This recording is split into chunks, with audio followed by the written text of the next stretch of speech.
Rinktinės lyderiai trenerio rinkimo peripetijas atidžiai sekė būdami užsienyje. Milano Armani Jeans puolėjas Jonas Mačiulis vienintelis patvirtino, kad dar prieš rinkimus jam skambino Lietuvos krepšinio federacijos generalinis sekretorius Mindaugas Balčiūnas ir klausė, ką šis manas apie abu kandidatus į rinktinės trenerio postą – Rimą Kurtinaitį bei Kęstutį Kemzūrą. Su kitais rinktinės krepšininkais federacijos atstovas kalbėjosi jau po rinkimų ir klausė nuomonės apie Kemzūrą. Šis kaunietis 2006-aisiais buvo tuomečio rinktinės trenerio Antano Sireikos asistentas, todėl kai kurie žaidėjai jau buvo su juo susidūrę. Dauguma jį prisimena kaip reiklų ir itin darbštų trenerį. Jis yra labai aukšto lygio, labai geras treneris, specialistas, man teko su juo susidurti dar, kai jis buvo asistentas Lietuvos rinktinėje prie Sireikos. Ir tikrai paliko gerą įspūdį ir treneris nusimano savo dalykus, treniravęs geras komandas ir dirbęs pas labai gerus trenerius.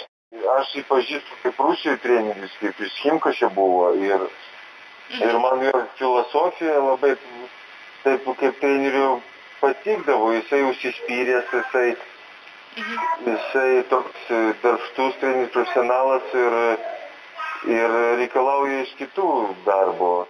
Vienas iš geriausių Lietuvos trenerių ir manau, kad rinktinė atneš dabar naujų idėjų, naujų permainų ir manau, kad geras treneris, geras pasirinkimas. Dar vienas gynėjas, su Pirėjo Olympiakos klubu dėl milijonų dabar besiteisantis Arvydas Macijauskas, su Kęstučiu Kemzūra yra dirbęs Vilniaus Lietuvos Ryto komandoje ir apie šį specialistą taip pat atsiliepia palankiai.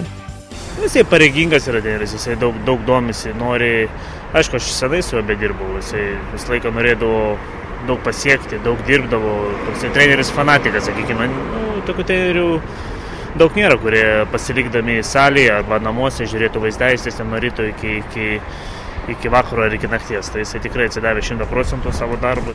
Dėl teismų su Graikijos klubu 2 metų žaisti negalintis Arvydas Macijauskas nekantriai laukia sprendimo savo byloje. Viskas turėtų paaiškėti maždaug po 1,5 mėnesio. Arbitražo teismas padės tašką lietuvio ir Olympiakos kare, o tuomet Macijauskas vėl galės sportuoti.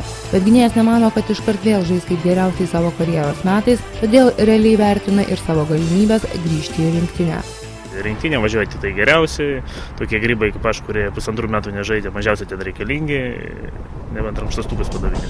Nors krepšininkai teigiamai vertina sprendimą rinktinės trenerių paskirti Kęstutį Kemzūrą, ne vienas teigia nustebęs dėl cirko, kuriuo trenerio rinkimus pavertė federacija. Milano Armani Jeans puolėjas Jonas Mačiulis įsitikinęs, jog po farsų virtusių rinkimų federacija privalės prisiimti atsakomybę, jei rinktinė su naujoju treneriu žais nesėkmingai. Dvynik Kšištofas ir Dariušas Lavrinovičiai tvirtina apstulbę dėl to, jog Rimo Kurtinaičio kandidatūra realiai net nesvarstyta. Rinktinės krepšininkai įsitikinę, kad Kurtinaičiui nebereikia įrodinėti, jog jis gali vadovauti rinktiniai. Apie tai byloja jo kaip trenerio iškovotos pergalės. Reporterė Eglė Šilinskaitė, Vilnius.